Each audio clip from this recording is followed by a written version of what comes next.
Hello there, air signs, Libra, Gemini, Aquarius, or let's just say Gemini, Libra, Aquarius. Hello, kumusta kayo dyan? This is your reading. This is your monthly reading by element. So, for the month of December. So, Libra, Gemini, Aquarius. Hindi lahat ng Libra, Gemini, Aquarius maka-resonate sa reading na to. So, takes what resonates and leave the rest. Cross watchers ng Libra, Gemini, Aquarius is pwedeng sa inyo to, okay?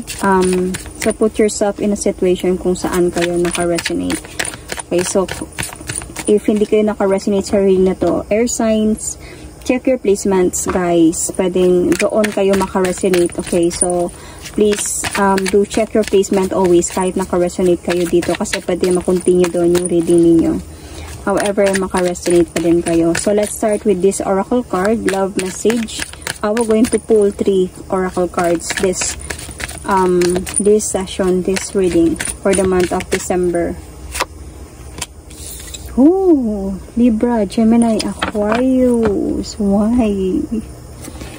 Why? So, this is a soul connection oracle card. When two hearts meet, oracle card. Okay, because of that. So let's pull an angel romance oracle card.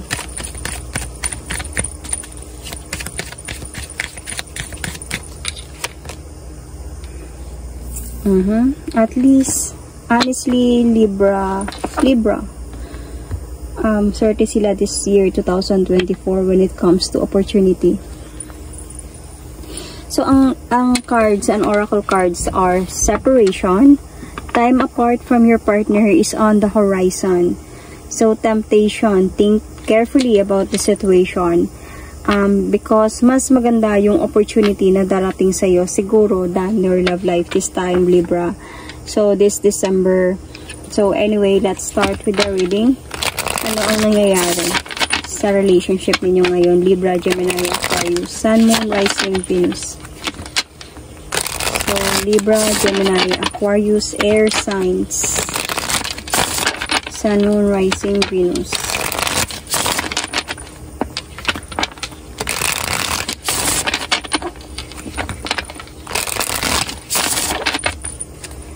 So, Libra, Gemini, Aquarius, air sign, Sun, Moon, Rising, Venus. What it is about. The cards, the oracle cards. What is the situation? Okay, the Six of Wands, the Two of Swords. Confusion. Trapped in a situation. Puro blindfolded to. Ibig sabihin, parang may alam na yung person mo dito or ikaw ba, pero nagbubulag-bulagan lang sa mga nalalaman. So, I think there is something about on and off connection sa inyong dalawa ng partner mo. I can see here, maybe this is a, sabihin natin na Cancer, Scorpio, Capricorn, Virgo, Taurus, Young One, Sun, Moon, Rising, Venus. So, meron talaga sa inyo dito na mga pangako. Okay? Like offering victory, offering marriage, goes together. But then, isa dito sa inyo, Libra, or your person, is trapped in a situation which is, alam niya, or alam mo, na there is something wrong about the relationship, nagbubulag-bulagan lang. Or both of you knows about this. Could be. Okay? Kasi meron kasi dito na parang confusion. Blindly fighting. Yung alam mo yung lumalaban siya sa isang battle na war. And hindi niya alam kung sino yung pinaglalaban niya or hindi niya alam kung saan siya kakampi. Because he knows something. And bina-blindfold niya lang yung sarili niya. Trap siya sa mismong mga ginagawa niya. Something like that. And merong disappointments dito. Might be it's coming from you. Okay? So, cross-watchers, just flip the story if saan kayo naka-resonate. So, And you need justice about what happened. Okay, justice is a Libra sign. So, you need justice about what happened dahil I think that sobrang na-stress ka sa mga nangyayari. Okay, parang gusto mo muna ng peace of mind talaga dito sa mga nangyayaring ito. And I think that there is something na hidden na hindi niya sinasabi sa'yo. You keep on asking, and you felt that, you know something, you heard something, pero siguro wala lang talagang clarity because itong person na to is offering you a nice offer, you know, and you felt something na merong something talagang wrong, and tinatanong mo to, binabaliwala niya yung sagot, or ini-ignore niya yung sagot, or nagagalit siya every time nagtatanong ka, pinapalitan niya. So, andun sa point na you are trying to make everything balance in this situation. Kasi, I think, parang, pero alam mo yung kahit binabalanse mo yung sitwasyon, sobra kang nakafocus dito. Sobra kang nakafocus sa relasyon ninyo. Dahil mahal mo tong relasyon na to eh. Gusto mo na meron kayong outcome na mangyayaring maganda sa inyong dalawa. Kaya meron talagang temptation dito na nangyari. And andun na kayo sa point na you, especially Libra, Gemini, Aquarius, is not sure about the situation anymore. So, let's see. Ano yung feelings ni person dito?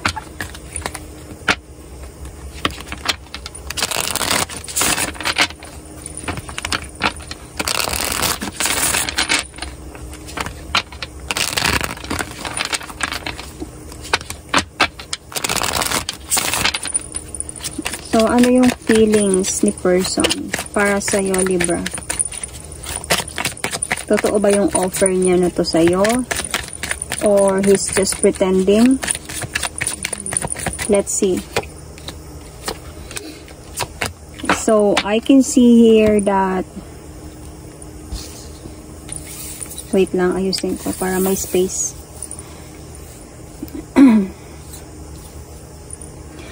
Okay, with the Two of Wands, the Seven of Pentacles, this person is planning on something. May plano siya talaga and wanted to decide on towards someone. Natatrap siya sa situation. He wanted to take the leap of faith towards the new beginning of his life. He is so very much trapped sa sitwasyon na to. Same as dito nga, siya to na-trap dito dahil alam niya yung katotohanan. May mga lies sa kanya, unfaithfulness, might be temptation as well. Pero nandyan pa din siya na nagmo-move forward towards with you because he is offering you this victory. But I think dito na nga sinasabi na the separation is coming. The time apart from your partner is on the horizon because the Death card is here. So, andun na din siya sa point na sa kakatanong mo, naiirita siya. Sa kakatanong mo, na nasasakal siya. Kaya, minsan, sa kaaway ninyong dalawa, nakakaisip na lang siya ng tapusin na lang to. You know, I think meron na nakapagsabi or may naririnig na because of these rumors na naririnig mo or mga may nakapagsabi sa'yo or may nakita ka. Dito siya parang to the point na dito siya parang ando siya, nagiging imbalance yung relationship ninyong dalawa. But he is trying to gain his strength na pagandahin pa din yung relasyon ninyo kahit na medyo mahirap na. You know, but you are always fighting. You are always fighting, and I think nakakapagod na to. Because of you wanted the clarity.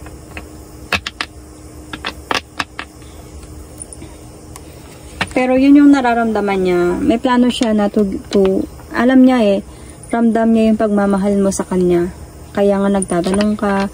Alam niya yung pagmamahal mo that binibigay mo talagang lahat sa kanya. Kung pwede lang.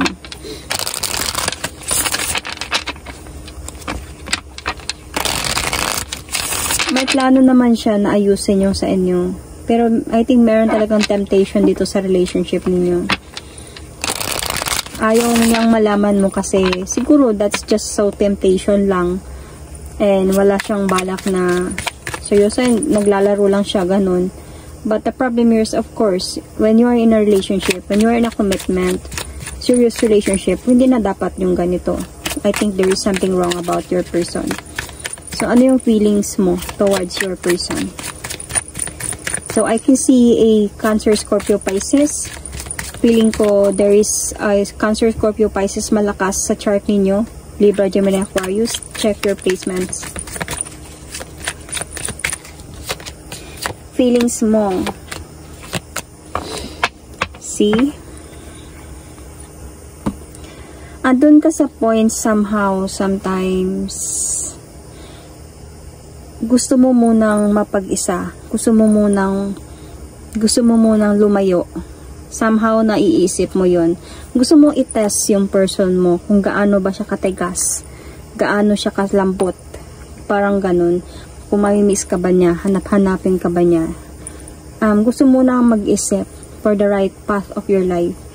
For the enlightenment of your life. You wanted to have a soul searching. This is what you feel. You are really thinking about such decision as like this. And you wanted to focus on the opportunity that you have right now. I think maganda yung opportunity na dumadating sa'yo. Hindi ka lang nakakapag-focus maayos because of your person's doing. Sorry about that. I can see that with this King of Swords, alam mo yung person mo, meron siyang pagka-pride. Mataas yung tingin niya sa sarili niya, kaya hindi niya inaamin sa'yo na may ginagawa siyang mali. Hindi, kahit may mga naririnig ka na, kahit may nagsasabi na, hindi siya nagpapakumbaba na aminin sa'yo yung totoo. And it is, your person has a really pride here. Mataas yung tingin niya sa sarili niya. Sabi ko nga, kinat ko yung video because of maingay yung pusa. Anyway, and gusto mo i-test ito. Gusto mo i-test itong sitwasyon at magpakumbaba ba siya kung sakaling hindi mo muna siya kausapin. Kung sakaling tatahimik ka muna. I sense the Aquarius is here. Okay? In this kind of feelings dito. And even Libra as well. Parang magpo-focus ka muna sa opportunity na meron ka, and you wanted to know, you wanted to see kung itong person na to is mag-o-offer ba sa'yo ng relationship, magpo-focus ba or magiging matured enough ba about your situation. So I'm sorry about that. Andun kasi sa point na hindi na talaga nagiging okay yung situation ninyo as the separation is here, time apart. Parang it's almost there, it's almost over. Parang andun na kasi sa point na hindi mo na na-appreciate kung ano yung meron sa inyo. Yun yung nararamdaman mo. Hindi mo na na-appreciate yung mga ginagawa niya sa'yo. And parang feeling mo dito, parang hinahawakan, kinokontrol niya na yung sitwasyon, and parang wala kang nagagawa dito sa sitwasyon na to. Though you wanted to do something, you wanted to ask this person about what you heard, what you see, whatever it is like wala kang nakukuhang sagot sa kanya kasi nga yung parang sa kanya, yung outlook niya sa social media ba or sa labas ba kung kanino man is malinis siya, wala siyang ginagawa anything. Siya yung taong responsible, siya yung taong hindi makabasag ng pinggan, something like that. Yun yung pinapakita niya as who he is. And hindi siya nagpakumbaba sa kung ano man yung mga pagkakamali na meron siya. So, as long as your evidence is not so cleared, you just heard it, is hindi niya amin sa'yo yun. Kaya, yun you wanted to test, yun yung feeling mo. I wanted to test this person, pero pinag-iisipan mo muna talaga yun. Itong decision na to. So, let's see what will going to happen this month of December. So, I can see you might be dealing here with Libra, Gemini, Aquarius. Virgo sign is also here. Sun, Moon, Rising, Venus. Okay, Cancer, Scorpio, Pisces. Anyway, ano yung pwedeng mangyari this month of December? Okay, I can see clarity. Leo sign is also here.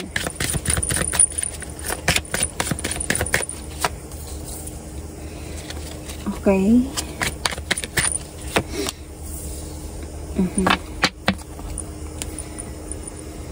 Okay, so this December, I can see na parang magiging okay pa din kayong dalawa. Yeah, this December, I think na this person was going to move forward towards with you with the Knight of Wands here. Aries, Sagittarius, Leo is here. Might be some of you are married.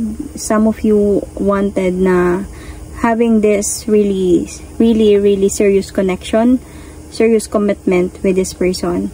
So, this December, I can see na magkakaayos pa din kayong dalawa. With the Two of Cups, the Hierophant is there. With the Knight of Wands is there. So, the Sun card, the Ten of Pentacles, and the Temperance card is there. I think mababalanse pa rin yung sitwasyon ninyo even this September. December. Meron pa ding happiness. Meron pa ding parang sense of complete, successful relationship. Pero, as you can see with this Temperance card, I don't know if nakikita nyo yan. Isang mata dito nakapikit, isang mata dito naka-open. So you are just open into some reality. Parang as a Libra sign, could be a Libra here, could be Gemini as well, or Aquarius. And because this message is for you guys. Binabalanse mo yung sitwasyon. Parang okay, we are in a relationship, sige, December, magpakasaya tayo. Because nandyan naman siya nag-o-offer talaga siya sa'yo dito ng victory, nag-o-offer talaga, nandyan talaga siya sa'yo, hindi ibig sabihin na, parang inaayos niya, however, kahit na may mga iniisip ka na, may mga ano ka na, parang binabaliwala niya yun at inaayos niya yun sa inyo, parang hindi niya na pinapansin yung mga problema mo, basta okay lang kayo. So, ikaw naman, okay ka lang din kasi as long as you're okay, you're like everything is okay, you're both okay, okay, basta as long as happy siya, as long as nararamdaman mo this time na nandyan siya sa'yo, okay lang. Okay, because you really love this person, mahal mo talaga to. Pero sabi nga dito sa Temperance card, the other eyes is open and you are being the Empress here. So, andun ka na sa point na nagmamasid ka na. Hindi mo nakakalimutan kahit nagiging okay kayo, kahit nagiging masaya kayo, hindi mo nakakalimutan, or this December will happen that hindi mo malilimutan kung ano man yung mga nalaman mo, okay, sa person na to. Kung ano man yung mga chismis or mga gossips na meron dito. Hindi ka ganun kamasaya as you are just pretending na okay kayo. Because you wanted in your beginning, you wanted that this person will, parang makarealize siya, ay, ganun pala talaga si air signs. Mahal niya talaga ako kahit mga ganito hindi niya ako ginigive up. You wanted this person to realize your worth sa mga ginagawa mo. Pero sobrang lungkot mo sa sitwasyon na to.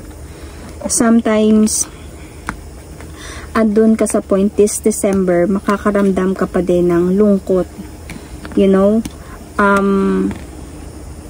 That yung mga gusto mong mangyari, mga disappointments even,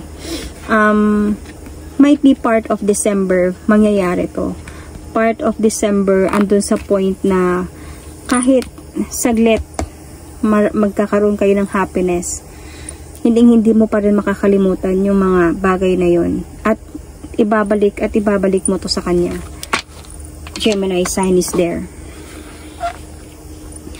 So, kasi gusto mo na talaga ng clarity Alam mo yung gusto mo talaga dito. Yung clarity. para makapag-move on ka ng maayos kung sakali man. Bigyan mo lang ako ng katotohanan. Hindi kita kulitin, wala akong gagawin. Gusto ko lang manahimik at mag-move on. Yun lang. Gusto ko lang malaman kung ano yung mga tinatago mo. Gusto ko lang malaman kung meron ba talagang temptation dito. Kung magtatapos tayo, tatapusin ko to ng maayos. Parang ganun. So, dahil parang andun nga sa point na you are always giving your strength. Naglalakas ka ng loob na pagandahin yung relasyon ninyo, pasayahin yung relasyon ninyo. Pero hindi ka na masaya dahil iba na yung nararamdaman mo. And you were going to feel that this month of December. So, let's see. What this person wanted to tell you.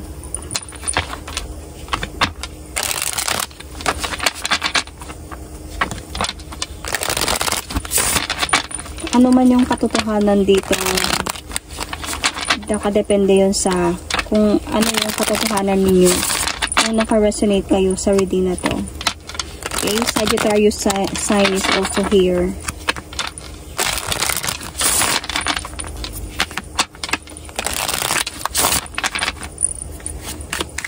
So, ano yung gusto niya sabihin sa'yo?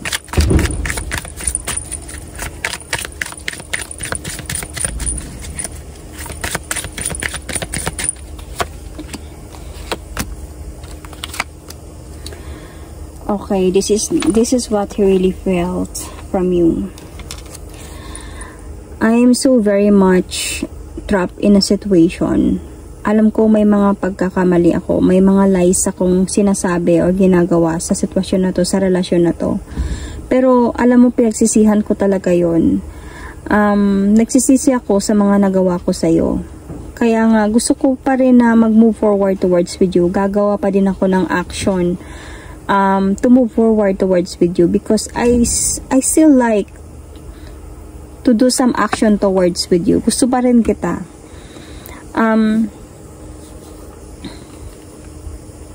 Andun lang sa point na medyo may mga pagod lang talaga sa akin sa sitwasyon na to. Alam kong naghihintay ka. Alam ko na naghihintay ka kung kailan ko sasabihin yung totoo, kung may katotohanan man. Alam kong may alam ka na, alam kong pagod ka na, alam kong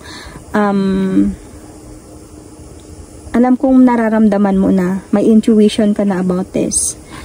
Pero I like you. Gusto ko pa din na mag-move forward towards with you. Kahit natatrap ako sa sitwasyon na to. I still want to offer you this love, this connection. Kung sakali man na maghiwalay tayong dalawa,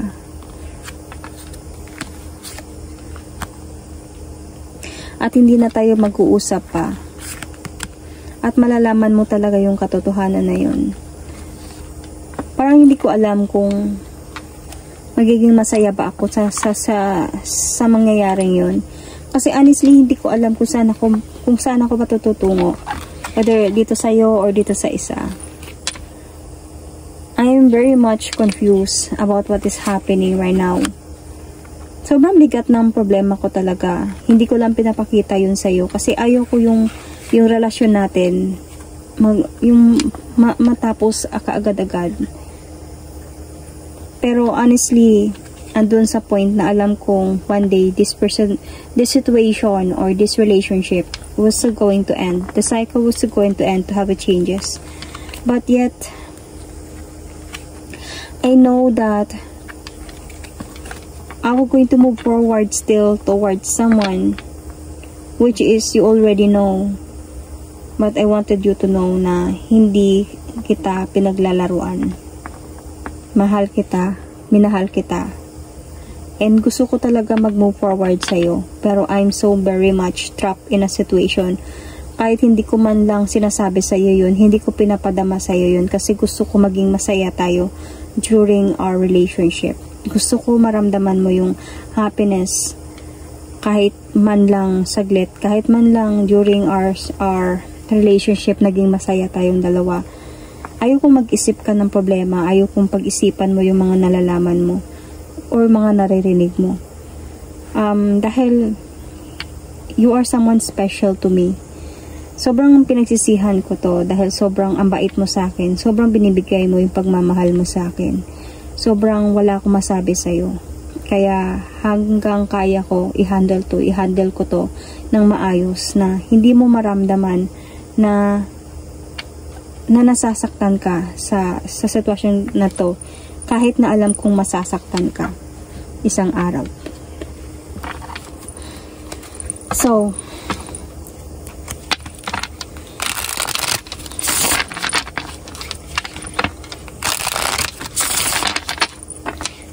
let's see the decision.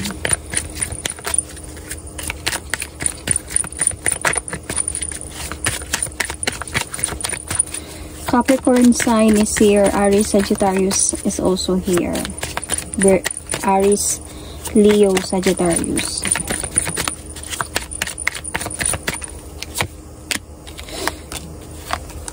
Okay. So, feeling ko, itong person na to, aalis din to siya ng kalmado one day. This person is really cheating on you. I think that isang araw, magkakaroon din to ng clarity lahat.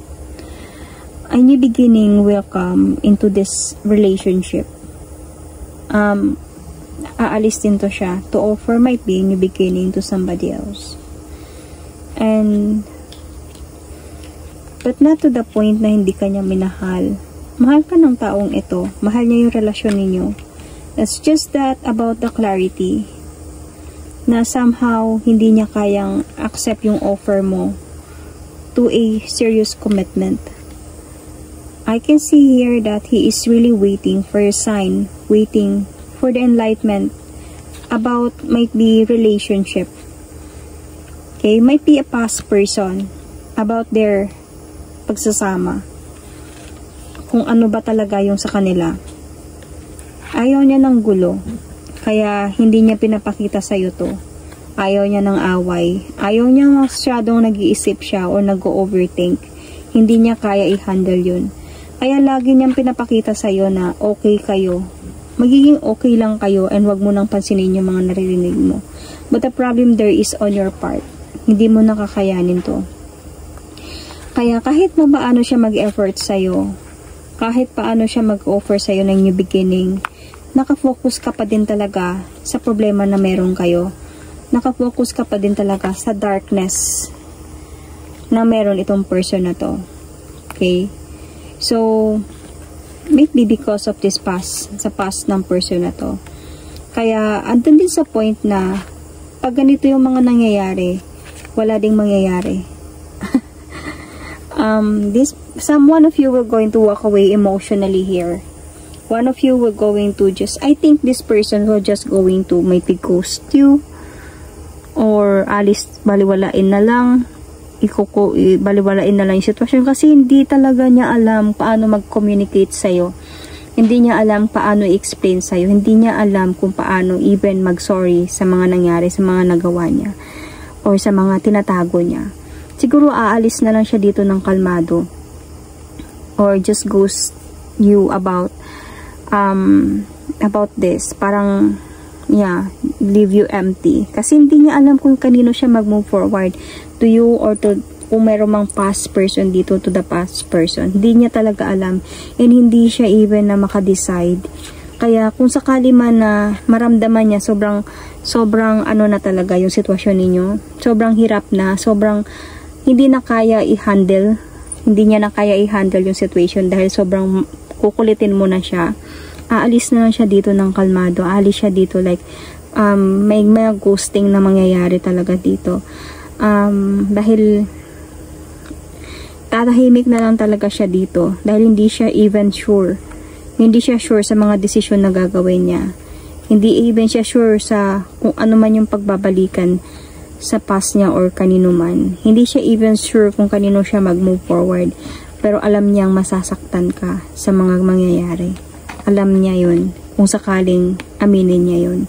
So, ayaw niyang mangyari sa'yo yun kasi sobrang na-appreciate niya yung pagmamahal niya sa'yo and mahal ka din naman niya. Kung may magagawa lang siya, kung may ano lang talaga siya, may right lang siya, kung sabihin lang natin na kung pwede lang, ikaw yung pipiliin niya. Pero alam niyang meron talaga siyang someone, or might be someone from the past na hindi pa talaga pwede. And kailangan ng judgment, kailangan tudukan, kailangan ayusin, kailangan isaayos ang lahat. And this person will really like, parang hindi niya alam talaga kung ano yung gagawin niya dito. Kaya ito yung pwede magiging decision dito, ghosting from this person. So ang para sa about sa opportunity na to, okay, my advice is just focus on the opportunity that you have.